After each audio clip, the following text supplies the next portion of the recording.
with me for yet another powerful dynamic session. And today I have with me an amazing woman of God, and not just an amazing woman of God, but the woman you want to go to answer all your finance questions. I have with me my friend, my sister, Miss Mia James.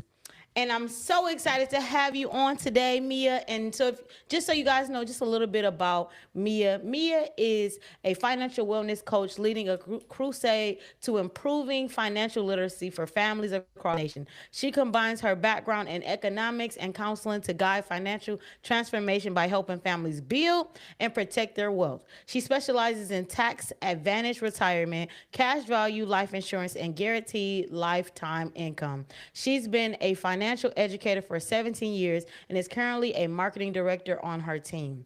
So, Mia, I've read the bio, but I always love to ask my guests to give us a little bit of more information about who you are beyond the bio. Who is Mia James?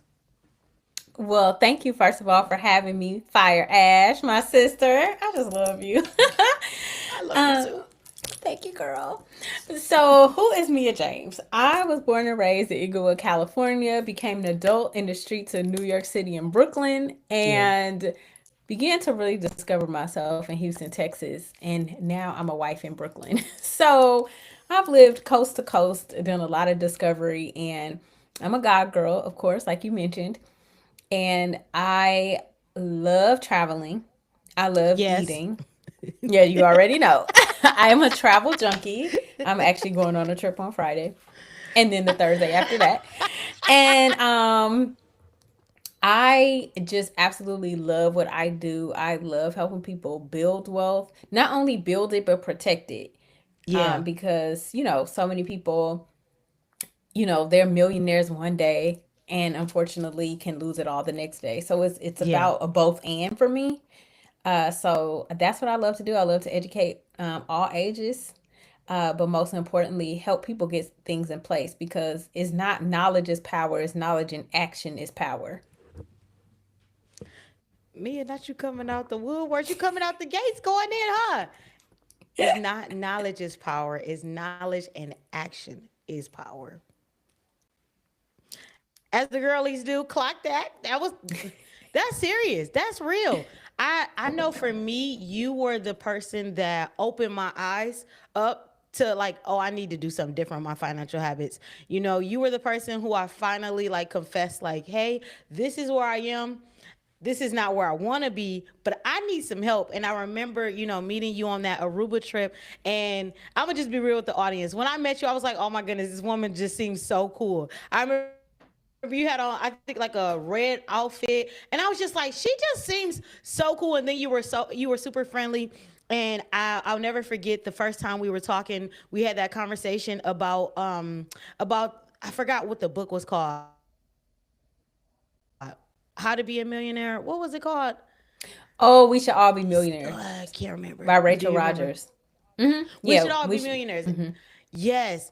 And so I remember talking to you that entire trip, and you had inspired me because I've been working at my 9 to 5 job, and I remember telling you like, but I feel like God is telling me like I'm gonna end up quitting and letting it go. And something that intrigued me about your story is that you said at 40 years old, I fired my boss.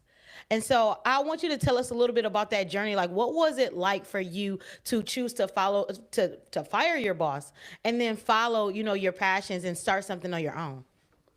Absolutely, absolutely. So, um, you know, I talk to a lot of people that are very similar to you, Ash. It's like they feel like they should be doing something else, but they're working their 9 to 5, as we all are. Like I had a 9 to 5 until I was 40.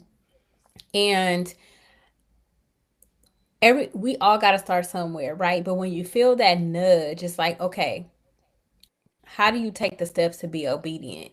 Yeah. Because you do not want the opportunity to pass you by. Yeah. So for me, I actually I probably I wouldn't I don't know. It was a leap of faith, but then again it wasn't because I actually Mm-hmm. planned.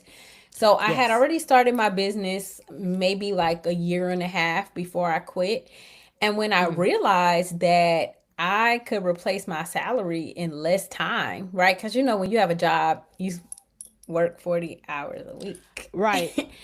um I was like, yeah, I can make this money and I don't even have to work 40 hours a week. And I was like, wait a minute. Yeah. And then I was like, you know what? If I don't take this leap of faith now, I was like, I'm going to get older, get more comfortable.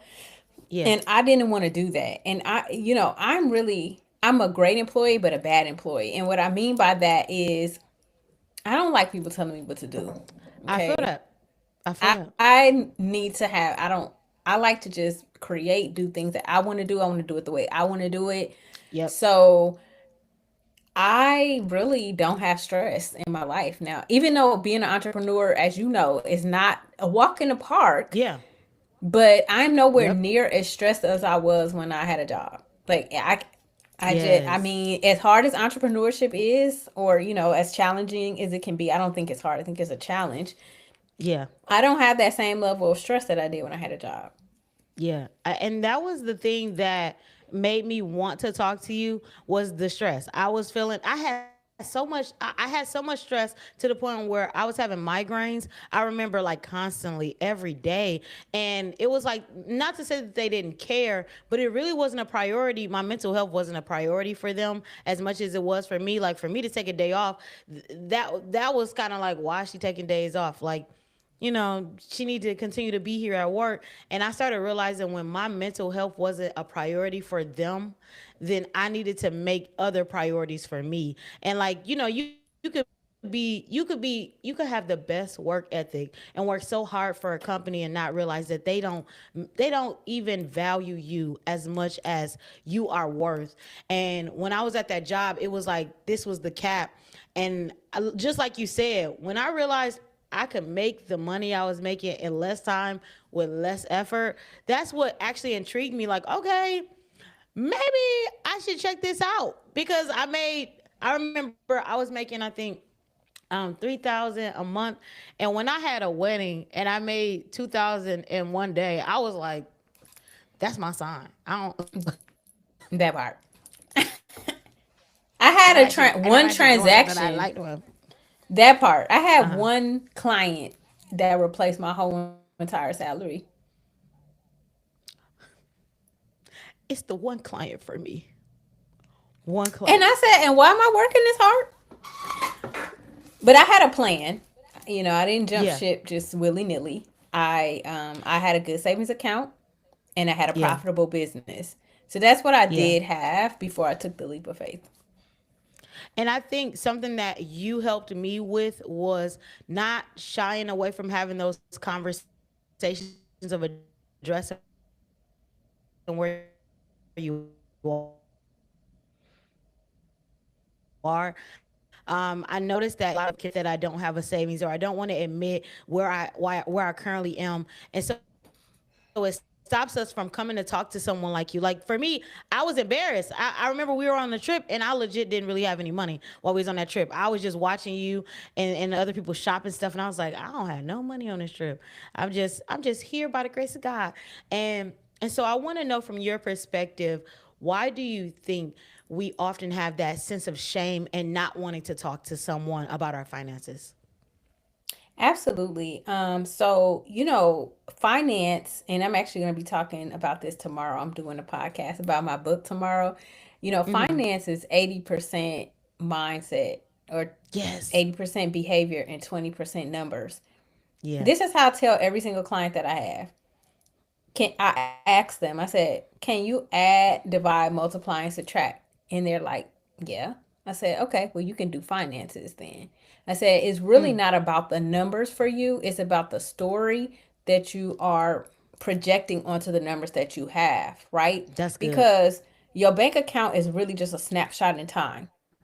Mm, Okay. I mean, I've had some low bank account numbers, I've had negative bank account numbers, but it doesn't define who I am. And I'm not ashamed or embarrassed by it. Like, that's just life, right? yeah. But I can say that every bill has been paid. I never went without a meal. I can always say God has always provided my needs. So my bank account is really no stamp. as a person. So, first of all, we have to separate our self worth from our bank That's accounts, good. from our jobs, our titles, all these things, and realize that money is a tool. Yes. Okay. And everybody got a day one, right? Like, I'm gonna share, like, this is one of my foundational stories. Basically, I started investing at 16. I got good at it. And when I was in a senior, I was in a stock market competition. Mm. I got selected to compete at the stock exchange. I went to ask permission of my dad. My dad told me no, I could not do it because I was a girl. Mm. And that stopped me from investing for years. Okay. Wow. Now, if you know anything about money, you know that time is Right. one of the key factors in building wealth. So Yeah. I lost time because my confidence was shot, even though I was good at it. Like, I had all the evidence that said you are good at this. Clearly, I won a competition. Yeah. And then to be told by a parent that that you look up to, or my parent basically did not allow me to take part in this opportunity, Yeah. to really just stop me from being great, because I was like, I would be a multi-millionaire by now, Yeah. probably maybe even a no, I don't know if I'd be a billionaire by now, but a multi millionaire, maybe like a Yeah. eight-figure person, right? If I hadn't stopped. Yeah. So I say all that to say that shame, embarrassment, all of that, if you have those feelings, stop and evaluate why, and see how you can disconnect it from Yeah. how you're defining yourself, because you get to choose. You have a day one. You get to make different decisions, and that's the beauty of being an adult. You may have Yeah. messed up yesterday, but today you could do something different. That's good. See, I love that you said that. That's something I was talking about recently with somebody about how when God says there's new mercies every day, I believe that every day is a new day and it's a new opportunity for me to make new decisions. Like, I think that we don't realize, like, we have chance after chance after chance, and if I'm still here, then I have a chance to make it right. And so, number one, I just love that you said that, and I also what I'm taking from what you said is that I don't have to allow it to define me. I love knowing now that money is a tool, and it also tells a story. And I think something that I realized on the journey of working with you and this other person I was working with is that money tells us stories about your decisions, your actions, and your mindset. And I realized that you could be very good at making money, but are you good at retaining money? I think one of my other coaches has said it's not about how much money you make, it's about how much money you keep. And I was Mm-hmm. like, oh wow, like I started learning a lot, like when I actually started learning more about finances and stewardship. So in your perspective, what do you think about when we talk about the word stewardship and finances? Do you think that stewardship is important for believers? Like, what do you think about, being a believer when it comes to, building wealth? Absolutely. Like, let me see. Can I reach it? I can. Okay, I'm reaching on my bookshelf, y'all, because I'm a nerd. So y'all just have to deal with that. This is, yes, you can see it. The Personalized Promise Book on Financial Increase. There's over Oh, 2,000 verses in the Bible about money. You know yes. why? Because Jesus knew that we were going to struggle. Yeah. Let's just be clear. God knows before we know, right? Right. And so for me, stewardship, remember, everything actually belongs to God. And then He's Yeah. entrusting Right. to us, right? And so the Bible says, Yeah. do not despise small beginnings, right? If Yes. he gives you a little, you do well with it, he can then trust you with more. And then there's the Right. parable of the talents, right? He gave one person Yes. 10, they doubled it. He gave another person 5, they doubled it. He gave up Yes. one person 1, they buried it. What happened? It got taken Yes. away. So if we Yes. do not basically send our money out and make friends, however you do Yes. that, right? Whether it's interest, whether it's investing, whether it's pouring into somebody else's nonprofit and helping them to Mm. get ahead, whether it's tithing is in its own thing in and of itself. Yeah. But your money is actually designed to go out and make other money, because we Mm. got kingdom work to do. And I don't know Yes. about you, for the most part, everything we do, from buildings Yeah. that we go to church in to mission trips, costs money. Everything costs money. Everything costs money. So Yeah. for people to be like, oh, I don't need money, money is evil, this, that, and the third. That's Delulu. I'm sorry. Yeah. Like that's not even biblical. It's not biblical. Like I'm like, I agree. it ain't biblical. I Read the agree. book. I even studied in Proverbs. So I went on this journey last year. I started reading The Secrets of a Millionaire Mind. And when I read that book, God had told me to read the book alongside of reading scripture. And as I read it, there were so many parallels. And God started opening my mind. And He told me, God had me in Genesis chapter 1, where he was giving Adam, telling him like we're here to be fruitful and to multiply, and Mm-hmm. he was giving him these instructions. And number one, I realized that Adam, when he was first created, he was given a job, he was given an assignment.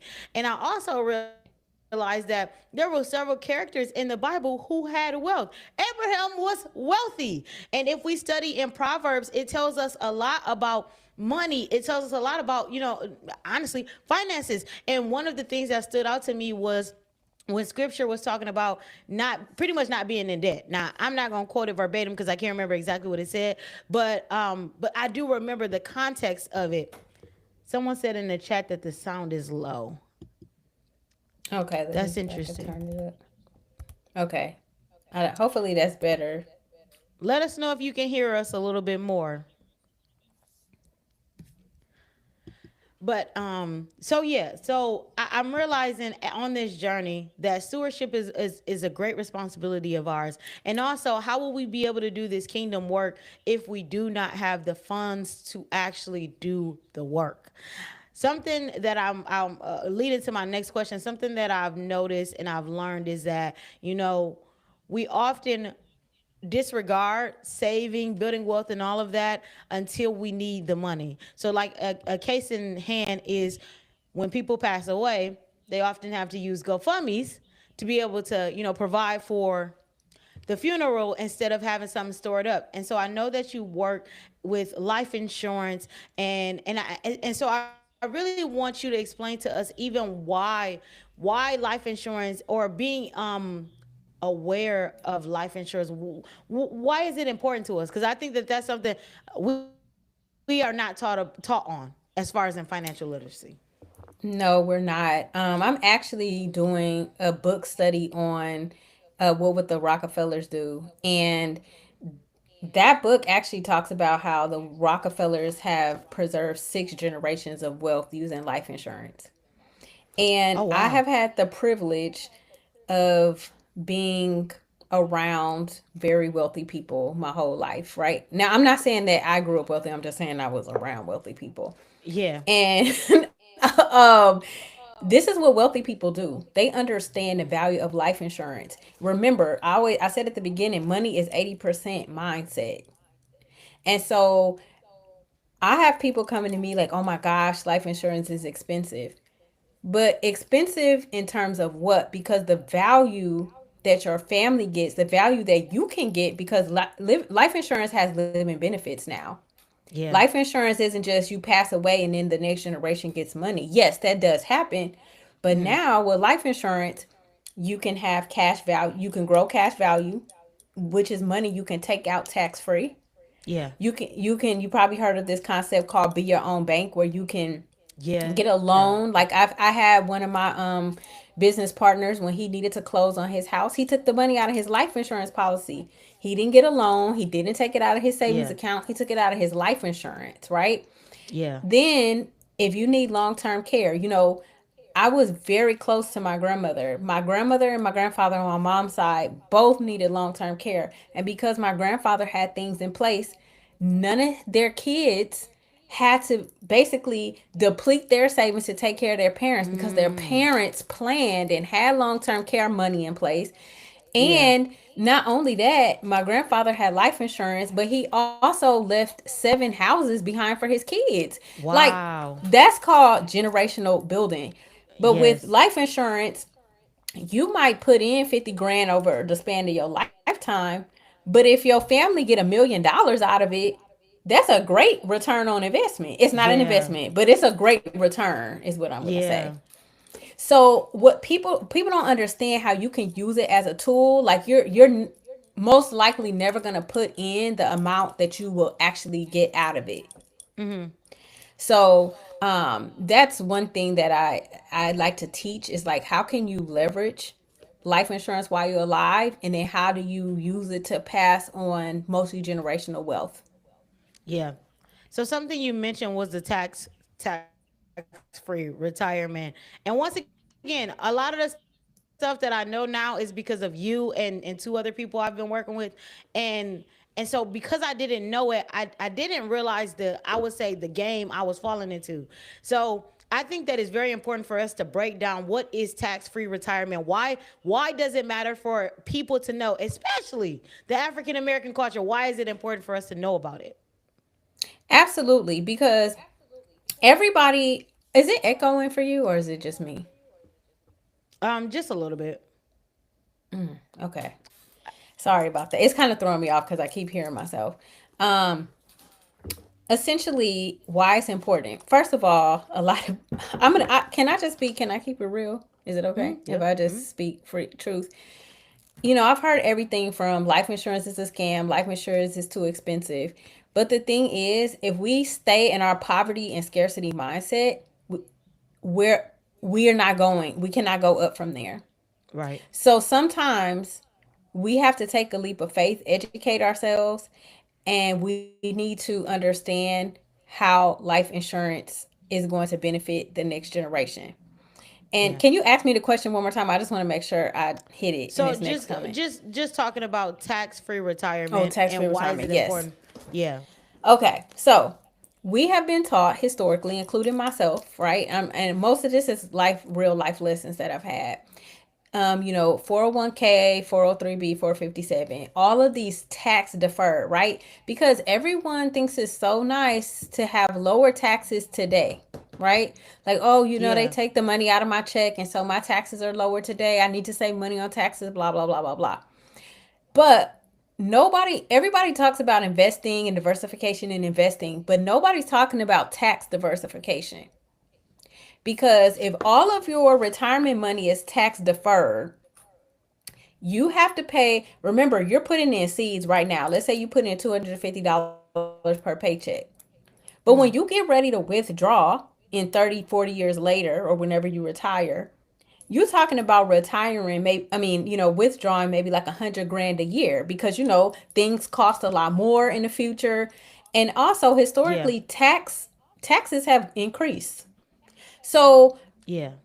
for me, I want to pay taxes on the tax rate I know now versus I'm gonna have to pay these taxes later when I don't know what the tax Mm. rate is gonna be. And a That's lot of good. people's money is in tax deferred, so they don't know how much Yeah. taxes. And then when you take the money out, say you try to withdraw 100 grand. Well, if your taxes are mad high, you might only get 70, 65,000 from the $100,000 withdrawal. So you're So getting robbed pretty much. You Uncle Sam want his money. It's either you pay taxes now when you yes. know, or you pay taxes later on an unknown tax rate you don't have a clue about. So I say all that to say I teach people about tax deferred. Tax not tax deferred, excuse me. I teach people about tax advantage where you pull the money out. If you go withdraw 100, you get 100K.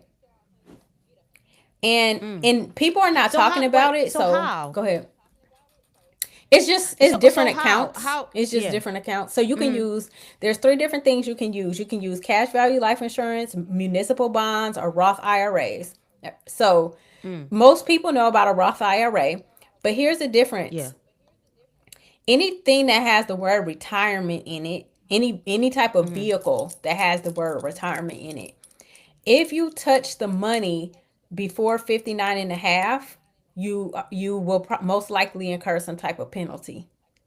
Yeah. So what about people who want to retire before 59 and a half? Where are they supposed to get money from? You're not eligible for Social Security. So that you have so in my humble opinion, you may want to have another bucket of money that you can live off until you're eligible to touch your retirement funds. That's just my opinion. So what would that other bucket be? It could be either, like I said, cash value life insurance, municipal bonds, or if you want to get into the capital gain tax bucket, capital gain taxes have to do with if you sell anything like stocks, bonds, or real estate. So basically, Mm-hmm. you get taxed once you sell, or if you have a profit, I should say. So, some people sell off their assets. And I am of the firm belief, Dr. Boyce Watkins always talks about this: you buy, borrow, and die. So I'm not about selling assets. I'm about borrowing from my assets or making money off the assets that I got. But I'm not trying to sell the asset because it's like he gave a great example. He's like, let's say you have a cow, right? You sell the milk from the cow, but you Mm. don't. If you sell the beef, right? If you kill the cow and start selling the beef, you no longer have an asset to sell milk from. So now the asset is completely Ah. gone.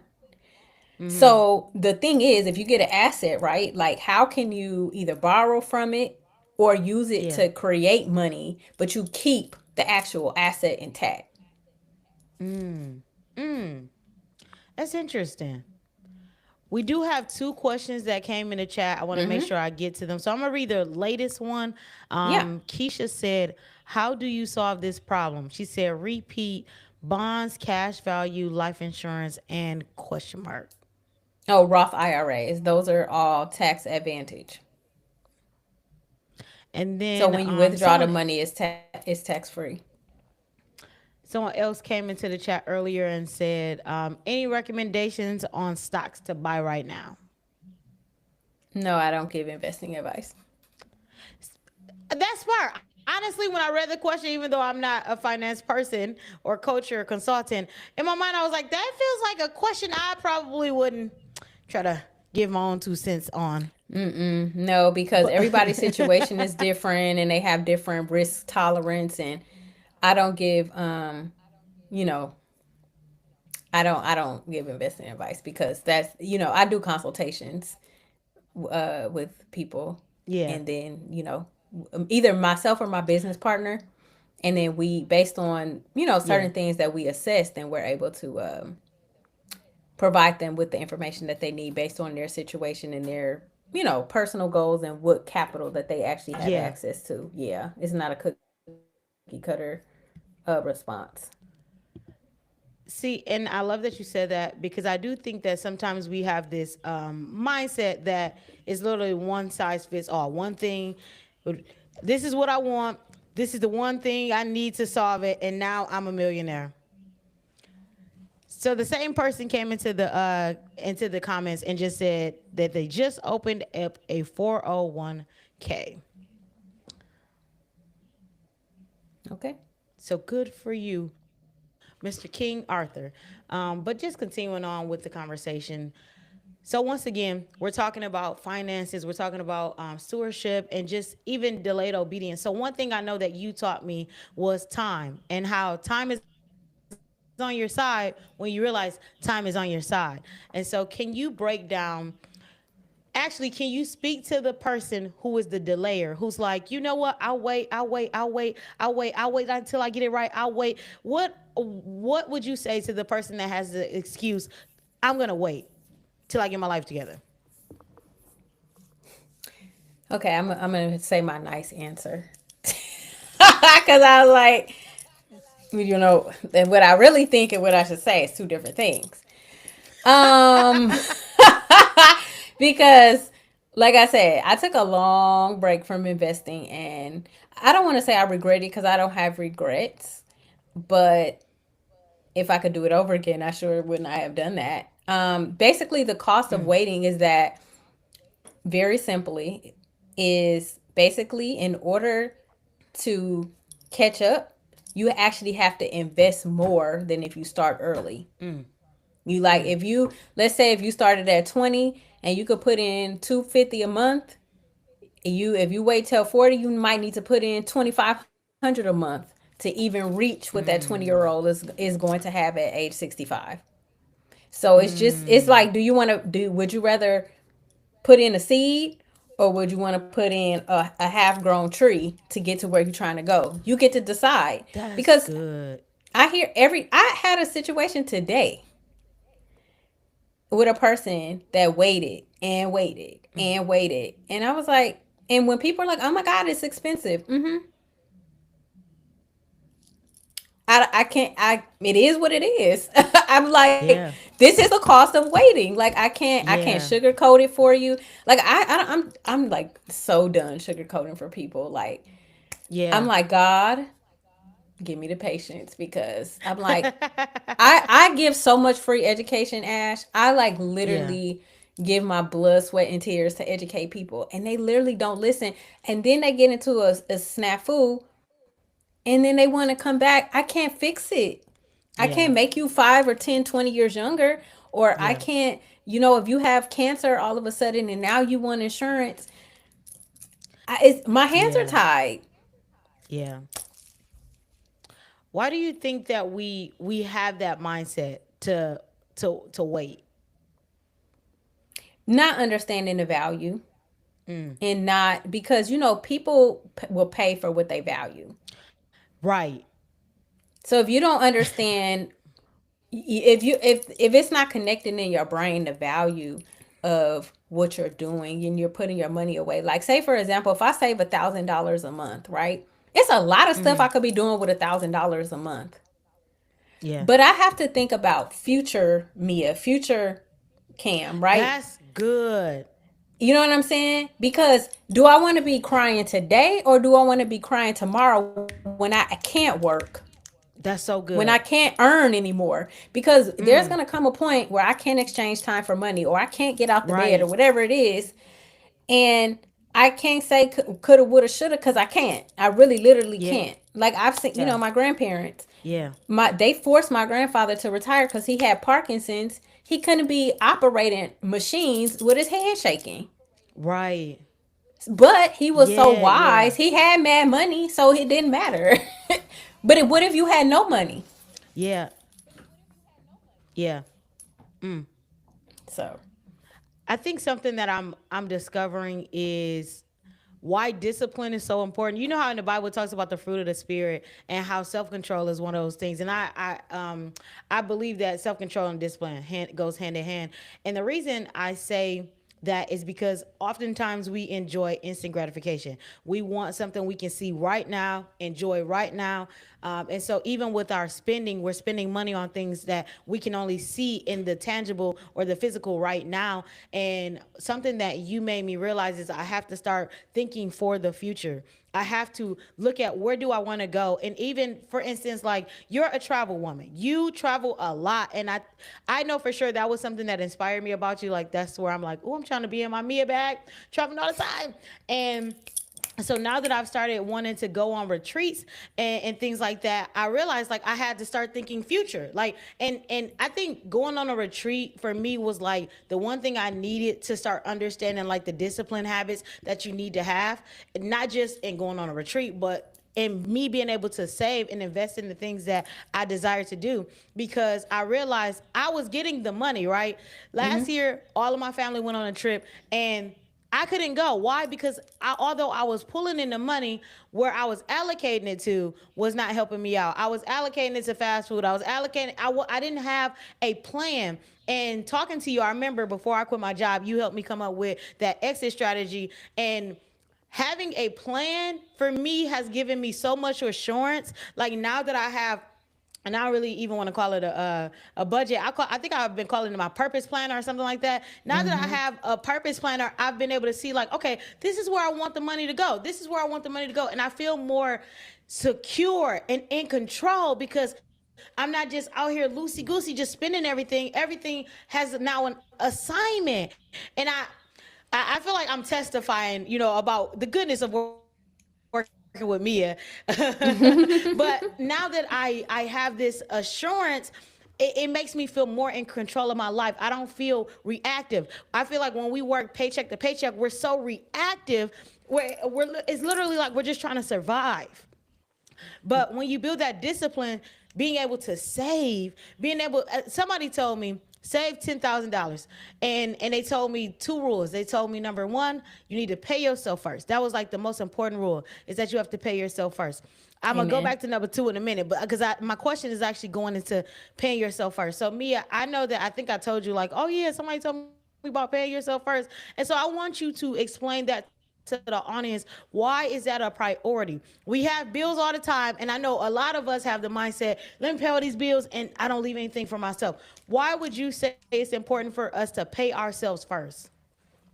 Well, that is a fantastic question, and I'm actually talking about that tomorrow night too. Let Wow, me they need break. to get on tomorrow. I know, right? So let me break that down. So I have what's called a spending ladder, and it has all my values on it.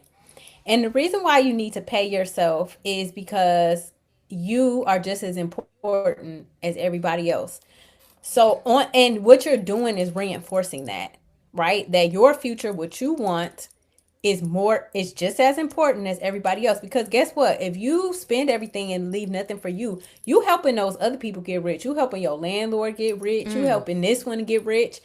The car people, whoever you paying your car note to, you helping all these people get ahead. But what about you? Like, when do you get to enter the Yeah. priority? So my first thing, I'm paying my tithes. The second thing I do Yeah. is I put money in my profit account, because what I'm saying to myself is that I have a profitable business.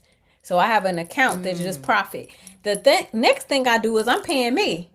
Then we're going to talk about paying the bills.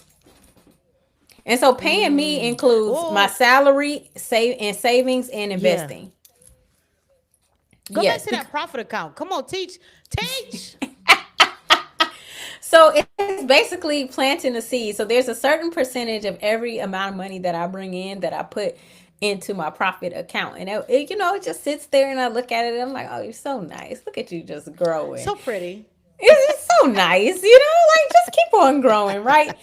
And it just reinforces, like, okay, I'm making money.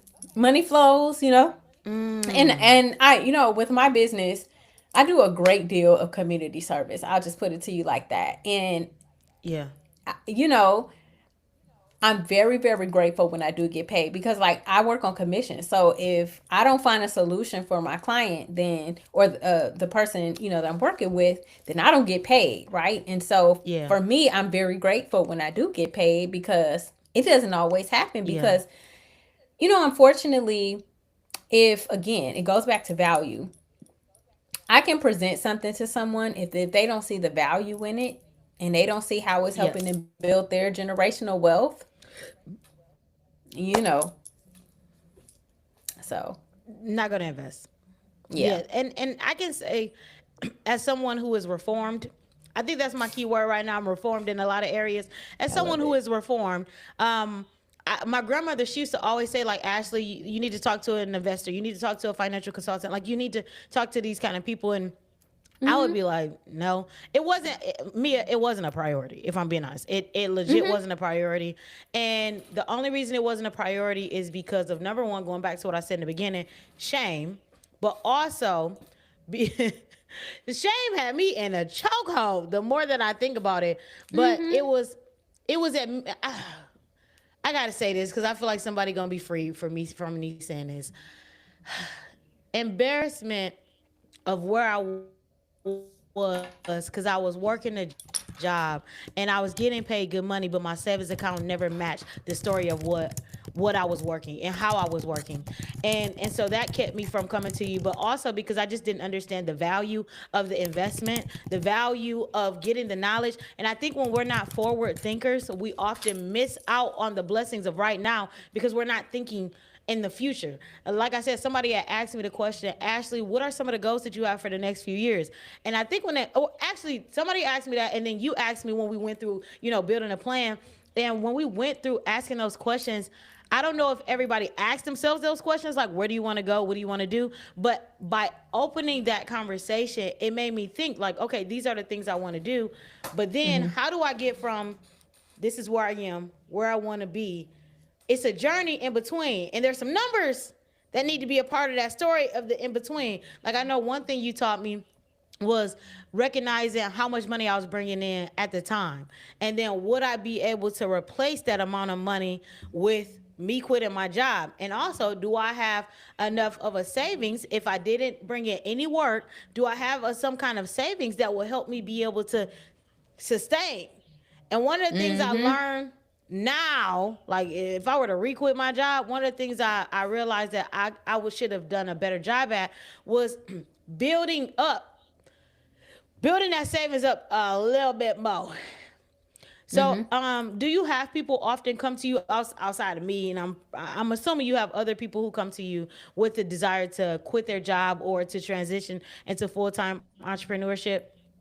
Oh yeah, definitely. Mm-hmm. Mm-hmm. And Yes. so, what would be one thing, like one step, you would tell them to initially consider in them wanting to transition? I would say have a 12-month emergency fund.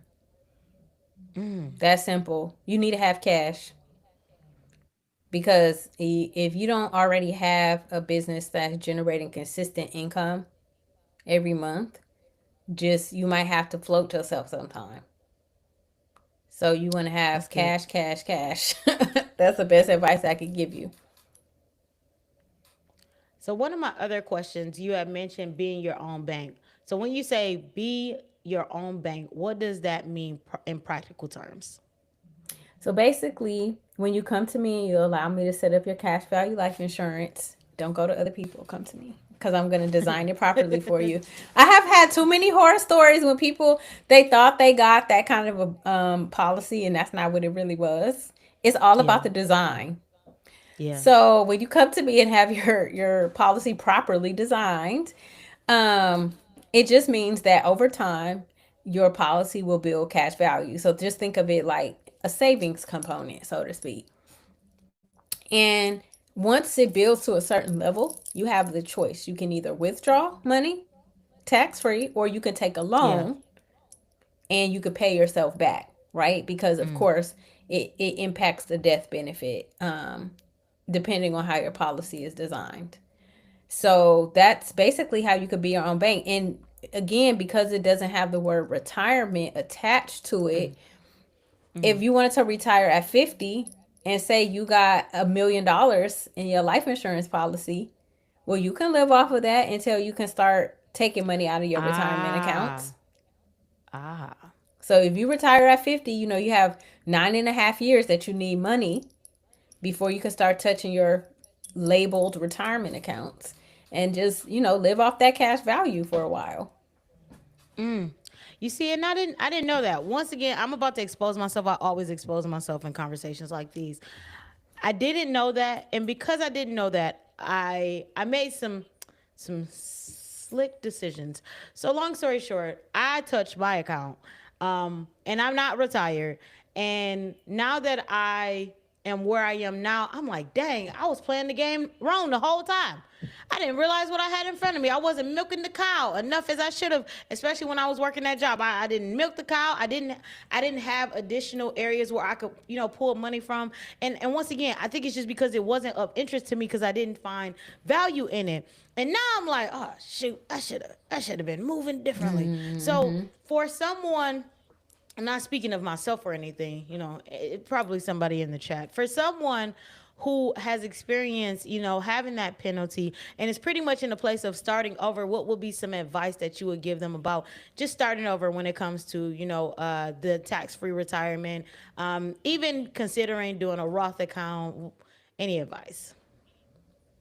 Yeah, for sure. So the first thing is just to decide that that's what you want to do. Number two, you want to set aside in a certain amount consistently and Yeah. don't touch it. Then I recommend, if you don't manage, like if you're like not comfortable with managing your own funds, you can get with the financial professional. If you want to set up something like that's tax advantage, I offer complimentary consultations, and I'll put my website in the chat. All you have Yeah. to do is take the quiz that's on the website and it'll show you my schedule. You can Yeah. schedule on beyondthebusiness.com, and myself and my business partner can help you set up whatever tax advantage retirement accounts that you want to have. So that's Yeah. what I would say. That's really good. Once again, not speaking for me or anything, just someone else. So another question that I had was, what current mindset do you see people? We kind of answered this, but I just want to come back to this. What current mindset do you see delaying people from building wealth?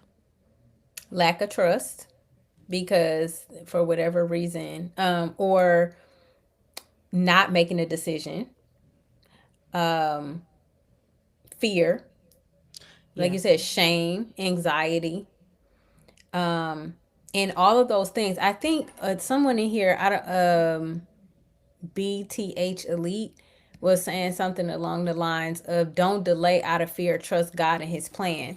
Mm. Because I'm going to sit here and tell you the straight up truth. I've lost money in an investment before. Don't get it wrong. There's risk in Mm. investing, right? Now, there's some Yeah. stuff that doesn't have a risk to it. Okay. Yeah. But I'm just saying, certain things have risk, right? And so Yeah. any good financial professional should understand what your risk tolerance is before you get into any Mm. vehicle, because some That's people good. are high risk takers and some people don't want any risk at all, and there's something for Yeah. everybody in between as well. Yeah. So you need to understand what your risk tolerance is, because everybody nowadays is like, oh, I want to invest, but then if they lose $5 they're crying. Yeah. Then you That's need to good. understand if you can handle a loss. Like, baby, listen, I seen one of my things plummet because of this war. Like, you Yeah. got to understand, like things like this, a war is going on, certain Yeah. industries are going to take a hit, like the airline industry. I had a whole bunch of shares in the airline. Mm-hmm. So it is plummeting, but I'm also a long-term investor, so I could choose to wait it out or not. Yeah.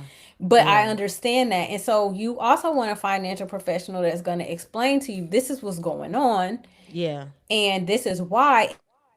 And you also have to be honest with yourself and say, can you handle it or not?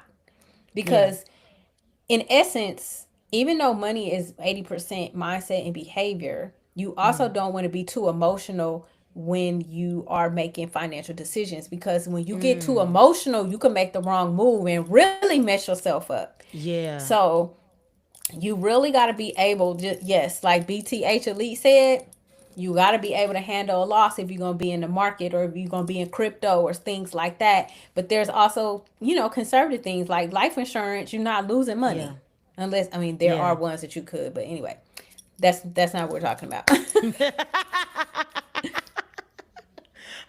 When it comes to the finances, one thing that you have like started catching my attention in was when you said, I have my tithing, I have my profit, and then I have my, my pay myself salary, and then the rest of the things come. I kind of want to go back to that profit one. I just kind of want to stay there. And so with the profit one, that's the one you just completely don't touch at all. Like, teach me the game, coach. No, I touch it when I'm, like for example, I'm going to Hawaii next month. I probably Uh-huh. will touch my good old profit account because Mm-hmm. I'm celebrating in Hawaii. So I want to go Yeah. on, I want to go to the pineapple plantation. I want to do a luau. Yeah. So I'm going to be treating myself to doing whatever I want to do while I'm in Yeah. Hawaii. Yeah. So what you going on all of these trips and just traveling a lot? Like, what is some advice that you would say to people who want to start traveling more and being able to, like, plan for trips, save and all of that? Like, give us the rundown. How do we start traveling out the country like you? Well, one, I put it on my vision board. I want it to be non-geographically bound. Mm. So, Yeah. I would say 90% of my business is on Zoom or virtual. So I can Yeah. work anywhere. Now, I don't work on every trip. Well, I should say I don't necessarily see clients on Zoom every trip, but I may see clients in person. Yeah. So, like, for example, when I go to California, I'm going to a networking professional development. So that is business related. I'm be Yeah. networking with other business owners. So that's a tax write off. When I go to Hawaii, I'm doing a speaking engagement. That's a tax write off. So I'm going to Mm. speak to people live, but not the whole time. This is going to be a one Yeah. day situation. Yeah. Okay, Yeah. 1 day situation. So basically, one, you have to have a business that allows you to be non geographically bound, or have a business where you can work, yeah, I guess, where you can work anyway, anywhere. Yeah. Also Yeah. have a travel fund, right? Because some travel is like top priority for me. And I have to do it. Like, it's like breathing for me.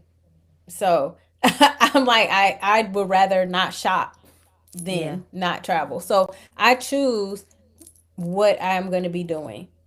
Um, and then, what I'm going to be spending my money on. So I save for that. And then with what else? I'm trying to think of how can you travel? I don't take clients on the days that I fly. Mm, I decide what I'm going to do while I'm there, and if I need to take clients, I will. yeah, On Zoom. And then there's certain when I went to Europe and when I went to Thailand, I just took a vacation. I was like, I'm yeah, not seeing clients. yeah. Mm. Actually, those were tax write-offs too. I was in professional development. Okay, so I have two more questions related to the tax, the tax write-offs. But I do want to open up. This is the time where I like to open up questions from the chat. And so, Keisha, I know that you asked if she was answering questions, and she definitely has been keeping up with the chat. So, if you want, now is the time where you can start submitting some of those questions, and we'll dedicate the time to answering those questions as well. I saw Keisha had a question. She said about the her of getting highest term life insurance policy put in the state to borrow against. So I had answered that in the chat, but you can't borrow against a term policy because it doesn't grow cash value. Term is a death benefit, and then some term policies have living benefits like terminal illness, chronic illness, and critical illness. But for the most part, they don't build cash value because it doesn't last for your entire life. Now you can put a permanent policy into an estate and borrow. Well, that depends on how the estate is set up, because when you put your life insurance into an estate, excuse me, a trust, the trust is the beneficiary. So it depends on if it's irrevocable, revocable, and how it's set up. Let me make sure we didn't miss any other ones that was in the chat. I know my question was, so what is defined as a tax write-off? Teach us more on that. Sure. So full disclaimer, I am not a tax professional. I am just a business owner that understands that the tax code is written for the business owner's advantage. So let me say it again. If you are a business owner, it is in your absolute best interest to understand that the tax code is written in your favor. So I do not pay taxes. Let me let that sit with y'all for a minute. Now, It's sitting with me. let me tell you, I pay taxes, but I don't. So how does that work? You're like, Mia, you lying. What you talking about? Okay. So long story short, and I'm telling y'all this as a business owner, this is not tax advice. This is just something that I live. You pay your taxes quarterly, but as a business owner, there's a lot of things that you can write off, right? Reasonable expenses for your business. So I travel a lot for professional development, or my clients are all over the country, and I will go visit them. Okay. So I just went to Georgia and I was supposed to go to a professional development. Well, it fell through. Well, guess what? I was like, I'm gonna go see some clients. I was like, we can't just be going to no trips. I don't do vacations. It got to be related to business some kind of way. No, we need tax write offs. So, but it has to be connected to your business. Like everything I do is legit because Yeah. guess what? I'm a God girl. So I document everything. Yeah. And everything is connected to my business. So it's a professional development or I'm seeing Yeah. clients in some kind of way. That's what the trip is going to be related to. Oh, so And that's the and then taxes for the taxes. how do you maintain boundaries within your business Well, I have a separate phone as number far for as my like client business. boundaries? Sure. So I have a separate number for my business. My friends don't like it, but it is what it is. I'm like, look, I'm running a business. I was like, don't text me on my personal phone about business. There's time I don't work. Well, see, the thing is, this culture, which I cannot stand in the United States sometimes, is like hustle, hustle, hustle, work, work, work. I don't live Yeah. by that culture. That is not me as culture. I take a Yeah. Sabbath on Saturdays. You can text me all day Saturday if you want to. I'm probably not going to respond because I'm taking a Sabbath. Yeah. And Yeah. I think the number one thing is first to have boundaries with yourself, because people Mm, are going to test your boundaries, but you just have to honor your own boundaries and not respond if you say you're that's not good. working. Yeah. So I have a separate phone, I have separate email. I rarely take phone calls without appointments. I know that sounds weird, but how I think of No, it it, don't. I need to be prepared for whatever it is you're going to ask me, Yes. because sometimes people just be texting me like da da da da. I'm like, I gotta research that. That's not like something I could Exactly. just tell you. Like, so here's the link. Why don't you schedule an appointment? Then I will prepare everything that you need for that appointment, and I'll be ready for Yeah. you when when you come. Because I Yeah. want to give you my undivided attention. Yeah. So even my family and friends, they schedule time on my calendar because they know I'll give them undivided attention to stay on my calendar. Yes. Versus you Yes. randomly call me, I might be doing something and Yes. I'm not present. Yes. Mm. I'm glad you said that because recently I got me a business phone, and I've been trying to migrate people back over to that instead of calling me on my personal phone. Yep. Especially because, like you said, I'm usually busy almost every day. I won't say all day because I'm also trying to prioritize rest, but I'm usually Yep. pretty busy, and so I've been trying to have like this balance between my busyness and being able to, kind of handle like the personal and all of that.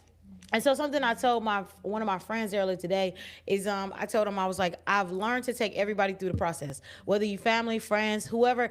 You got to go through my process because that has become my boundary that I've set. So even like when I do the podcast, I'm taking everybody through the process. We have a pre-conversation call so I can get a feel for, what is the topic about, what are we going into. I'm starting to realize as I'm getting older, I like for things to be a bit more maintained and in control versus just sporadic and hey, we just doing something to be doing something. And so now, like I said, I'm in a point where I'm trying to start showing people like, no, this is the process. It helps me process and show up effectively. And I just know like some of the people that don't want to yield to that, that has nothing to do with me because I won't answer the phone. I think in my self love era, I've learned to love me enough to say no because sometimes people don't even care that they're draining you. They don't even. It's all about them and focusing on what their needs are. I could tell somebody I done had a long day. They call me. They don't say, hey, how you doing? It's just you get to talking, and so now I've even started managing when people call me. If I'm free, like if I'm not doing anything work related, even if I want to, like, let's say I want to watch TV, I've Mm-hmm. learned I'm not going to answer the phone right now. If I don't feel like it's a pressing urge, my spirit is not telling me to press and answer this phone, I might not. And I'll shoot you a text and say, hey, I'm chilling. I don't feel like talking right now. And I've You come to nice. understand because I send that text because I'm being nice in that text. But I'm just learning how to operate from a place of no. It's taking me some time. My mom is still on me, but I'm trying to learn how to. I'm in no. Now I'm trying to move into no with no follow up. Like I don't have to explain myself. That's where we're moving into. Yeah. Come on over to the other side, girl. It took me 40 years, but let me tell you, no is a full, complete sentence.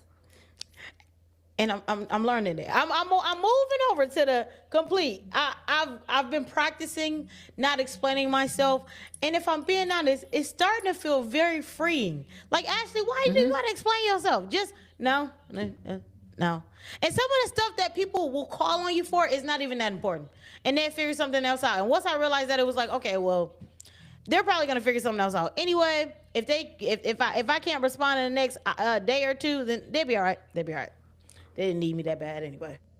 Right. Yeah. No, you're absolutely right. Like it for me, as a middle-aged woman, I need my rest. Yes. I need to have time with God. I need Yes. quiet time because we talk to people all day long. All day. So when we have free time, maybe I don't want to speak for you. Let me speak for me. I just want to be quiet a lot of I time. do I'm an too. I just introvert. wanna. I'm an What? introvert. I know people don't believe it, but I'm actually an introvert. Every I am single too. assessment tells me I'm an introvert. And Yes. I need to be quiet. So I take quiet time on, and my husband, thank God he's an introvert because he don't mind if I'm quiet for a whole day. He Yeah. doesn't mind. Yeah. So I rest. Rest. What God told us to take a Sabbath for a reason. He was Yes. on to Yeah. something. He Yes. was on to something because, baby, let me tell you, when I could take on a week, like I'm juiced up on Monday. I'm Yeah. ready to go on Monday because I didn't rest it on the weekend. Yes. You know what I'm saying? So I create from rest. When I'm rested, Yes. that's when I can come out the gate on fire. Yeah. and that's what I've been learning. Because like, ask me last year and years prior, I was operating from just burnt out, just always burnt out. But now I've been like, I've literally been prioritizing rest, and I realized like when you rest, you reset, and now I can, like you said, I can come out the Mm-hmm. gate and I can give you more of me. But if I'm pouring from a cup that's empty, then you barely gonna get what you want. You're not gonna get it. So I told my friends No, my Mondays are me Mondays, and I let them I know I like don't it. talk to humans on Mondays. I don't associate. No, no, no. It's all about Ashley and whatever I want to do. If I choose to answer your call, cool. But most times I'm not gonna answer your call. Majority of the time I'm watching a TV series on Monday and I'm just laying it down and I'm not thinking. Mm-hmm. And I need that. And I think you're right. God was onto something when He told us take that Sabbath because He knew we would need it. We be getting tired, and I think that even leads us to like health problems sometimes because we're constantly trying to be on the go, and we Mm-hmm. don't know how to Mm-hmm. just be still. Oh yes, been in the hospital, been burnt out many times. Listen, I'm a recovering overcommitter. I got the Yeah, T-shirt and the postcard, honey. yeah, It is not worth it to kill yourself for yeah, what? yeah. Yeah, so my overcommitment is I think it's done. I think it has flatlined because now I've just been like, even with like some of the jobs that I take on, I've been very conscious. Like, is this going to be too much for my plate? I thank God that because of the conversations I've had with you and the coaching, it has helped me be able to, build build money, but also be able to build the money in the areas I like to where I don't have to take on all of these things that burn me out. I got these few things I'm really good at. I just stay here. Those other things, I think what I'm saying is, I thank God that I've learned that I don't have to be so desperate for money. Mm-hmm. Mm-hmm. Yep. Absolutely. So, Yeah. audience, another thing that Mia helped me with, and just in case you might not still be helping people with this, I don't know. I'm just gonna throw it out there. She helped me with starting to, develop systems. She helped me develop pricing. I think we also, as a community, have to get okay with pricing ourselves based on the worth of the service that we're providing. A lot of us, if you haven't been taught financial literacy, you'll scale yourself down and barely be making it because you're not even allowing your prices to speak for the amount of work it takes to get the job done. So Mia, before we transition out of here, I have just two questions left, and one is about the pricing. What is some advice that you would give to people as far as being in business and pricing their services based off of what they're worth and not on the opinion of someone else? Sure. So I would just say, because I don't actually get to choose my own pricing in the business that Mm-hmm. I'm in right now, but in the Uh-huh. past, just do industry research and kind of see like what is the going rate and Yeah. see what the median rate is. Don't go to the Yeah. low end, especially Yeah. just because you're just starting out doesn't mean that you don't bring value.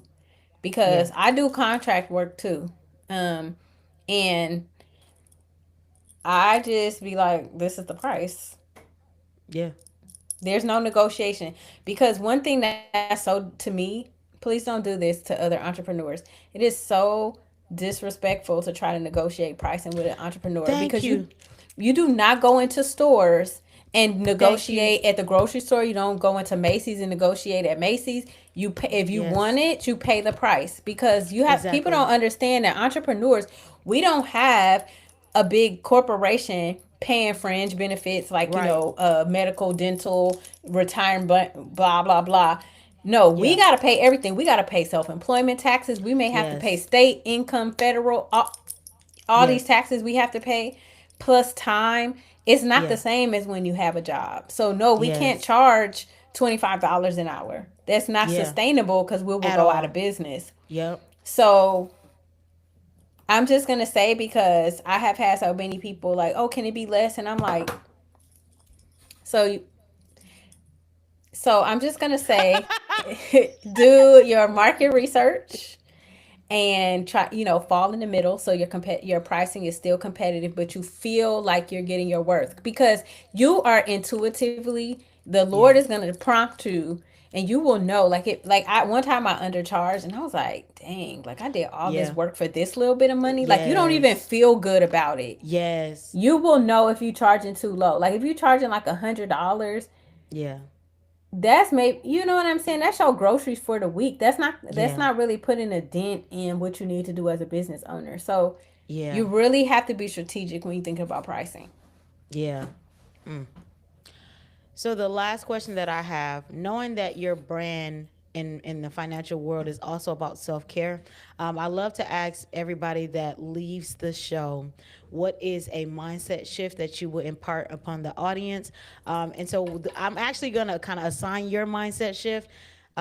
I really want you to help us with how do we get finances as responsibility and shifting our minds to see it as self-care.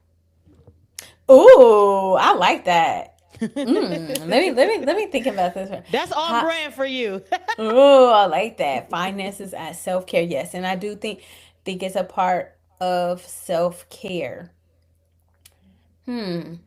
Honestly, I think it starts with making a choice Mm, to see a different point of view.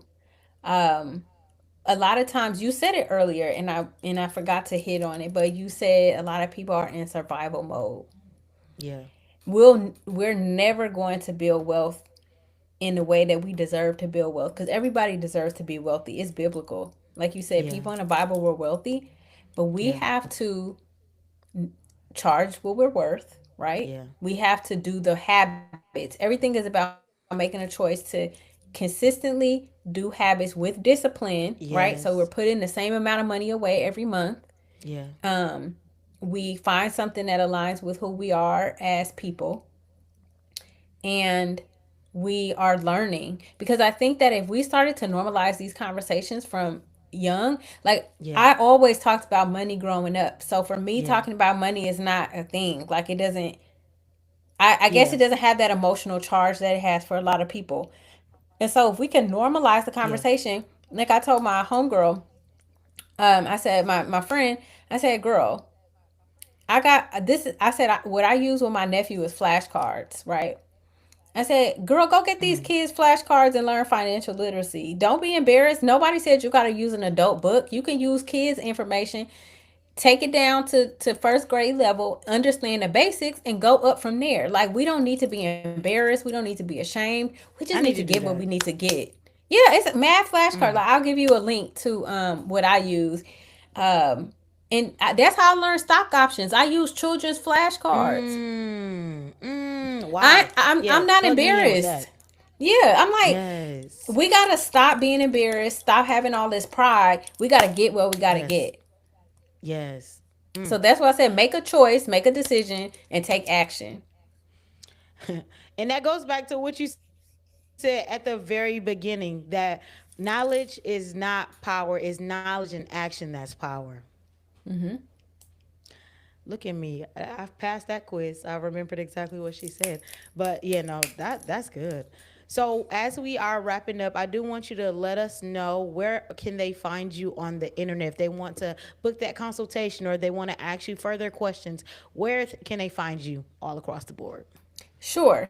So you can go to my website, www.beyondthebusyness.com. It'll be a pop up so you can sign up for my text message reminders as well as my newsletter. I do a newsletter 5 days a week where I talk about financial concepts. If you want to schedule consultation, so let me tell you what the consultations are for. So I don't do budgeting, I don't do anything like that. This is for someone who either you want to set up cash value life insurance, tax free retirement, or you are like 59 and a half or older and you want to create guaranteed lifetime income. So Mm, that's what the consultations are for. Um, if you want like the basics, financial literacy, I'm going to put in the chat the website to my book. I wrote a book. It's called Think, Learn, and Feel Rich. yes. You can get a copy of my book, and it's 10 very simple financial lessons with the basics. It breaks down 10 different concepts, everything from goals to estate planning to benefits, all these things in the book. So if you're like super new, you're like trying to figure some stuff out, it's very short reads, and it has like journaling that you can you do and work in a workbook. So it's very easy to get started. And then you can follow me on all social media, Instagram, Facebook, YouTube, and TikTok is at Beyond the Busyness, and it's BUSYNESS. And then I know you mentioned that your a lot of stuff we talked about today is actually some things you'll be talking about tomorrow. So tell us more about. Don't you go live weekly? I go live Yeah. every Wednesday at 8 p.m. Eastern Standard Time. We're talking about how to use trust, life insurance to fund trust. That's what we're talking about. And even on your website, they can get scheduled to receive the text messages about when those are coming, right? Oh yes, absolutely. Yep. If you go, or you can text I'm in to 855-718-2018, and then you'll be automatically subscribed. So I'll put that phone number there. Just text I'm in, put your name too, and then you'll be able to get yeah, because I get like random phone numbers and I don't know who it is. Well, I love So that. So, Mia, I just want to say thank you for coming on to this episode. Everybody, thank you for tuning in. All the ones who were shouting out the comments, we had a lot of comments come in on tonight. And I just want to say once again, thank you for sharing the knowledge. I can say, me personally, I've learned so much from you, and even in just some of our regular, casual conversations, you're literally always giving free game. And so I thank God for the opportunity to just pull out more knowledge. And I pray that the people who are listening tap in, because this woman of God, she's literally on her way. She is on the journey of building wealth, and she's trying to take us with her. So guys, please stay tuned for yet another episode that is coming on Thursday evening. We have a bonus episode coming tomorrow at 12 p.m. It is going to be the Build Your Content, your signature content series, and then we have another one on Thursday. Once again, this has been the Millionaire Mindset X, and I'm so grateful to have you all with me. This is my journey of learning to live a life of abundance. So until next time, I will talk to you guys soon, and have a great night.